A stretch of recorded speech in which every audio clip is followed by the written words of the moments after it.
Coincidência causa 2 acidentes em menos de 1 hora na rodovia que liga Sorocaba a Porto Feliz.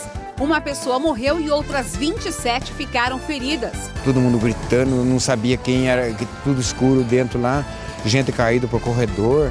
Famílias de Sorocaba denunciam descaso da Santa Casa com os pacientes. Conheça a produção de um pão feito à base de vinho em São Roque. Olá, boa noite. A gente começa a edição de hoje mostrando mais um descaso na saúde. Idosa de 92 anos, há 3 dias, está em corredor da Santa Casa de Sorocaba. A denúncia é feita pela filha da paciente. O corredor se tornou um quarto, pelo menos na Santa Casa. É assim que Carmen Soares, de 92 anos, recebe tratamento pelo SUS. Internada desde o último domingo, a idosa está com cirrose hepática, consequência da esquistossomose, conhecida como barriga d'água. A filha, Benedita, precisou deixar o trabalho para cuidar da mãe. Ela está numa maca, com a barriga cada vez aumentando mais. Eu estou sem condições de conseguir virá-la. Ela está assim extremamente, porque a barriga já está alcançando o lado todo da maca e não tem como eu virá-la. Ela já está com aquelas feridas causadas por estar deitada. O colchão que eu trouxe está ali, eles não colocaram ainda. Além da falta de leito e da demora para as cirurgias, Benedita e a irmã precisaram até fazer as vezes de enfermeiras. Dia que teve que fazer a radiologia dela, lá no raio-x, eu e minha irmã fomos levá-la, porque não tinha enfermeiro para ajudar. O drama vivido por Dona Carmen não é uma exceção. Durante os minutos em que a nossa equipe aguardava a chegada da filha dela, Benedita, para relatar as dificuldades no atendimento, nós fomos abordados por pacientes e familiares de pacientes, relatando outros problemas enfrentados na Santa Casa, pacientes do SUS e do convênio. Érica trata pedras nos rins há 4 meses e ainda não conseguiu agendar uma cirurgia. Ela afirma que foi informada que alguns médicos se recusaram a aceitar o convênio da Santa Casa porque o pagamento não estaria em dia. São 25 médicos que eu venho ligando, mas todos não atendem por falta de pagamentos. Já Dona Tereza veio conversar com a provedoria da unidade. O sobrinho dela trata de um tumor na cabeça e não pode mais trabalhar. Ela conta que no caso do sobrinho atendido pelo SUS, a cirurgia não é realizada por falta de materiais. Que vem interna, promete fazer cirurgia, não, vai chegar, vão fazer pressão, vai chegar o material e não chega o material, isso aí já vai fazer 45 dias. O médico fala que não tem o que fazer. Não tem o que fazer porque ele não tem o material para trabalhar, porque se ele tivesse, ele já tinha feito a cirurgia. Histórias diferentes que têm em comum a triste realidade de quem precisa de atendimento em um mesmo lugar. É um descaso, entendeu? Porque a gente paga impostos, entendeu? Eu acho que a gente somos seres humanos e a gente deve ser bem atendidos. E aí como que fica a situação da gente? Você já recorreu em todos os lugares, não tem na onde recorrer mais. 92 anos, a pessoa no estado que está minha mãe. A gente pensa assim, eu acho que um pouquinho de dignidade, pelo menos um respeito com ela. E é isso que ela não está tendo, respeito. Minha mãe já passou por tudo que tinha que passar, 92 anos não é pouco. Então acho que uma cama para ela. O que eu queria era uma cama, que ela pudesse estar confortável num quarto, numa cama. É um absurdo. E a assessoria de imprensa da Santa Casa de Sorocaba informou por meio de nota que a senhora Carmen recebeu atendimento médico e não foi internada imediatamente pelo excesso de demanda do pronto-socorro municipal e está aguardando a liberação de uma vaga. Sobre a falta de materiais para a cirurgia, a Santa Casa afirmou que não são fornecidos pelo SUS, mas que a lista para a compra foi encaminhada à Prefeitura de Sorocaba. A cirurgia deve ser feita na próxima quarta-feira, dia 17. E sobre a paciente que afirmou não conseguir atendimento, a Santa Casa informou que as acusações não procedem e a paciente foi atendida assim normalmente. Agora, vocês acham que realmente as pessoas estão mentindo? Vocês acham que elas querem se expor dessa maneira para reclamar, para aparecer na televisão? 2 acidentes em menos de 1 hora deixam 27 feridos e uma pessoa morta na rodovia que liga Sorocaba a Porto Feliz. No primeiro acidente, um tremião carregado com cana foi atingido na lateral por um micro-ônibus. O motorista deste carro não conseguiu frear, bateu, ficou preso entre os veículos e teve pequeno corte na testa. Pela situação aqui a gente pôde perceber, o caminhão bitrem ele saía da fazenda em direção Porto Feliz e o ônibus não conseguiu fazer a manobra de freada e veio a colidir. O ônibus carregava 26 pessoas. O motorista e uma mulher que estava no banco dianteiro ficaram gravemente feridos. Foi um pânico, viu? Todo mundo, a hora que bateu, todo mundo gritando, não sabia quem era, que tudo escuro dentro lá, gente caída para o corredor, outros tentando sair pelo vidro, quebrando o vidro para sair, o motorista gemendo de dor, me tira eu daqui, presos nas ferragens. A pista ficou interditada nos 2 sentidos por 3 horas. E na mesma rodovia, a 13 quilômetros daqui, um outro grave acidente praticamente no mesmo horário. Um homem morreu preso às ferragens após bater de frente em um caminhão. A batida foi tão forte que o veículo ficou irreconhecível. Tiago ia carregar o caminhão em Sorocaba e seguir até o Rio Grande do Norte. Ele tentou evitar o acidente, mas não conseguiu. Ele vinha podando pelo acostamento lá, certo? O caminhão que estava vindo, eu não lembro qual que é o caminhão que era. Aí no que ele podou o caminhão, ele entrou para cá, para a mão dele. Aí ele se perdeu nesse altinho aí, o carro dele dançou. No que o carro dele dançou, eu já vi que dançou, eu vi que ele se perdeu, eu tirei. No que eu tirei, ele mesmo foi e bateu de baixo ali, ó. O trânsito teve de ser desviado pela polícia rodoviária. A rodovia Emerenciano Prestes de Barros, que liga Sorocaba a Porto Feliz, não é considerada uma estrada perigosa. Muita gente deslocando para o trabalho, algumas saem atrasadas, tem uma certa pressa, então o pessoal acaba sendo imprudente em alguns momentos. Que manhã triste, não? E a passageira do ônibus e o motorista foram levados para hospitais de Sorocaba e Porto Feliz. E 2 outros acidentes aconteceram na Avenida São Paulo, em Sorocaba.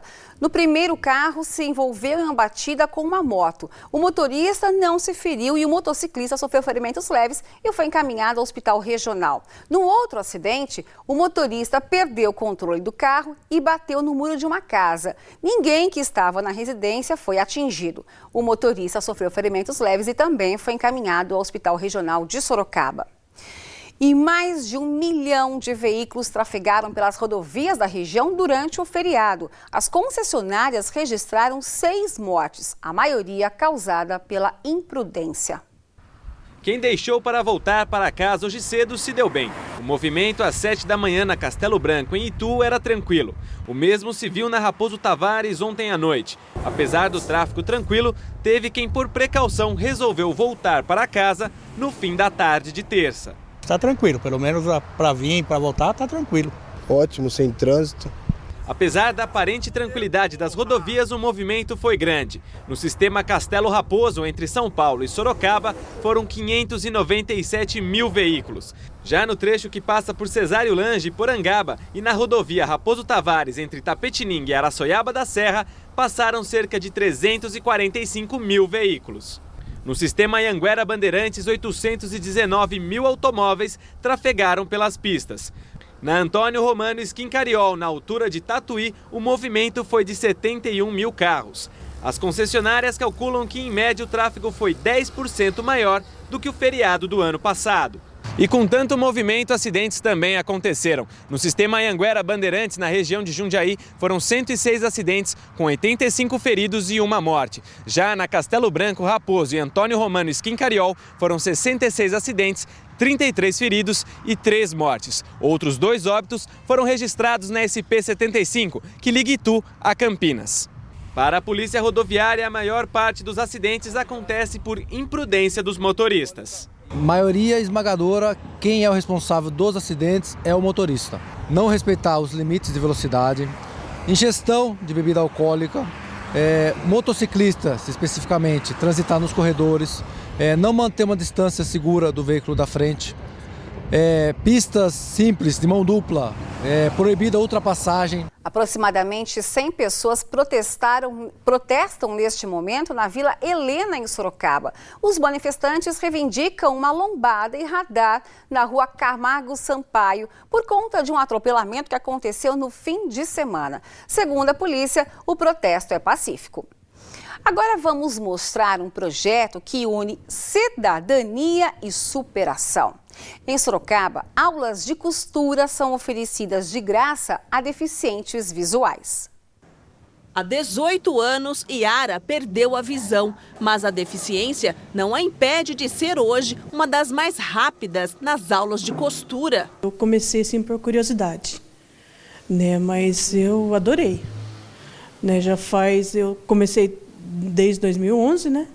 E estou continuando a fazer o curso. E nem quer parar? Ah, não quero, cada vez aprendendo um pouquinho mais. Na falta do olhar, a percepção faz com que os dedos deslizem e direcionem o trabalho. Mesmo sem enxergar nada, ela faz com que a linha siga no contorno correto do tecido. As aulas são ministradas na sede da Associação Sorocabana de Atividades para Deficientes Visuais. É um desafio, porque costurar, você sempre teve aquela imagem, né, que a família, a avó, a mãe, fala assim, não, você não chegue perto da máquina, é perigoso. Então, a gente quebrou esse tabu. Mostra que a gente tem capacidade de também conseguir fazer as coisas como outras pessoas que enxergam, né? Então, é muito gostoso aprender. A professora de costura em moda do SESI, que trabalha em parceria com a entidade, passa as informações da mesma maneira que faz com outros alunos, devido à competência deste grupo. Acostumada a mexer com pessoas que têm total visão, e quando você vê a pessoa que não enxerga fazer tão reto e tão bonito, então é gratificante. As máquinas não sofreram nenhuma alteração para o uso dos deficientes visuais. São equipamentos comuns. A gente usa uma máquina normal, uma máquina caseira, eletrônica, e elas conseguem costurar muito bem nessa máquina. Para mim é ótimo. É realização, né? Como eu costurava e perdi a visão e não consegui costurar mais, hoje em dia, não, me sinto realizada de novo. Parabéns ao grupo. A Prefeitura de São Roque nos enviou o documento que encaminhou à empresa responsável pela obra de uma escola municipal que foi entregue com vários problemas e denunciados pela população. Na semana passada, o Noticidade mostrou que a Escola Municipal Euclides de Oliveira, que fica no bairro Canguera, ficou fechada por 1 ano para reformas. E quando foi inaugurada, os problemas como rachaduras nas paredes, sujeira deixada por pombos, portão elétrico fora de funcionamento, além de falta de segurança, foram denunciados por pais de alunos. O secretário de Educação afirmou que a obra está na garantia e a empresa responsável já teria sido acionada. Apesar do documento mostrado pela Prefeitura, a empresa Direct Engenharia reafirmou que não foi notificada sobre o problema. Uma doença silenciosa que pode levar à morte. Estudo da Organização Mundial de Saúde aponta que 16 milhões de pessoas são atingidas por ano pelo AVC em todo o mundo. Por isso é importante saber sobre a doença para a gente poder se prevenir. Veja.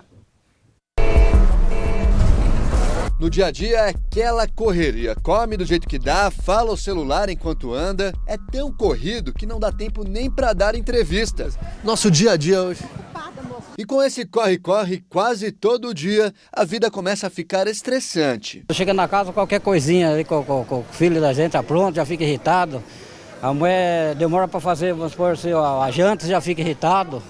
Você quer assistir vamos supor, um jornal, a mulher quer assistir uma novela, você já fica irritado, isso aí acontece. E o problema é que esse estresse todo pode virar doença e das graves. Por conta dele, a pressão pode subir e existe o risco até de um acidente vascular cerebral. Como se prevenir? Não dá tempo nem de ir ao médico. O Alceni conhece bem o perigo. Há 3 anos sofreu um AVC. Na época, jamais visitava o doutor. Depois de uma certa idade, o homem fica de um jeito que não quer ver aquele roupão branco do médico para ficar receitando as coisas para você. Então eu era contra, não gostava de ir mesmo. Um estudo da Organização Mundial de Saúde aponta que 16 milhões de pessoas são atingidas por ano pelo AVC em todo o mundo. Dessas, 6 milhões morrem. Já no Brasil, o Ministério da Saúde registrou 68 mil mortes nos últimos 12 meses. Por sorte, o acidente do Alceni não foi tão grave, ele nem tinha percebido. O sintoma foi uma perda de memória. Eu achei que era graça, era brincadeira dele. Eu falei, pare de palhaçada, que ninguém tá com graça. né? Mas aí eu vi que realmente não era brincadeira mesmo, né? E esses acidentes vasculares leves são tão perigosos quanto os mais graves. Por isso, é importante prestar atenção nos sintomas. Quando você tem uma dor de cabeça com náusea e principalmente se ocorre vômito, alguma coisa está errada. Vá ao seu médico. E outra dica importante é a prevenção. Além de ir ao médico de vez em quando, é bom ter qualidade de vida. Controle da alimentação, prática diária de exercícios, controle de hipertensão arterial nos hipertensos, controle da diabetes nos diabéticos, controle de doenças outras que possam existir e um estilo de vida o menos estressante possível. O nosso corpo é uma máquina, então ela tem que ser cuidada. Não é só trabalhar e se esquecer desse corpo aqui.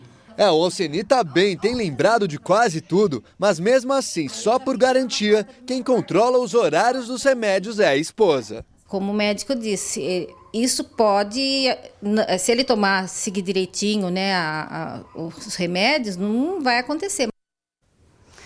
A quinta-feira deve ser de sol em toda a região. À tarde, as temperaturas aumentam. Sorocaba tem máxima de 25 graus. Veja a previsão para outras cidades da nossa região.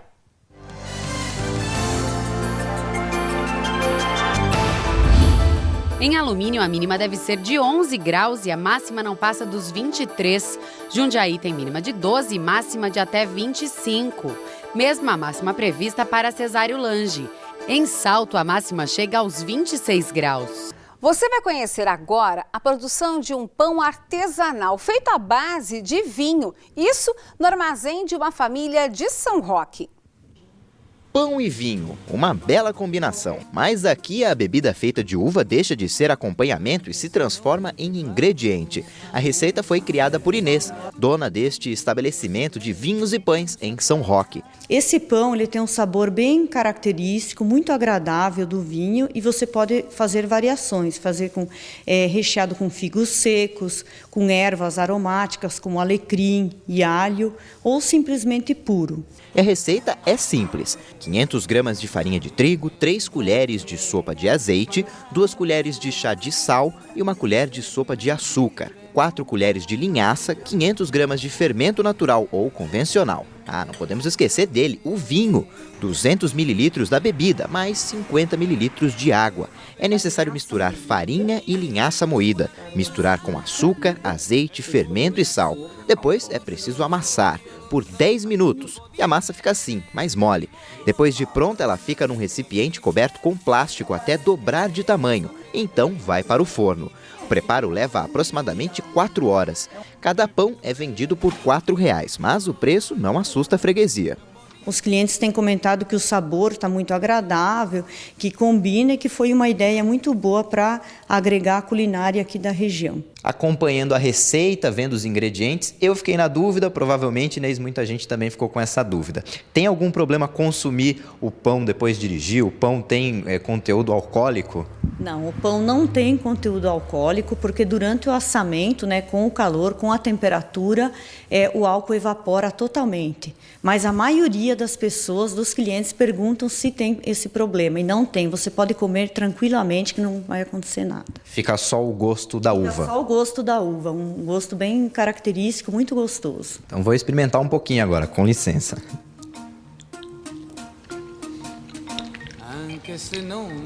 Muito bom, muito bom. Tem um pouquinho do gosto da uva também, muito bom. Il mio segreto tu saprai, un giorno o l'altro leggerai, gli occhi miei, gli occhi miei, gli occhi miei, gli occhi miei. Num horário desse dá fome, né? O Noite Cidade termina aqui. Participe dos nossos telejornais. Entre em contato com a nossa produção pelo site tvsorocaba.com.br. Vou repetir, tvsorocaba.com.br. O telefone é o 15 32 38 8804. 32 38 8804.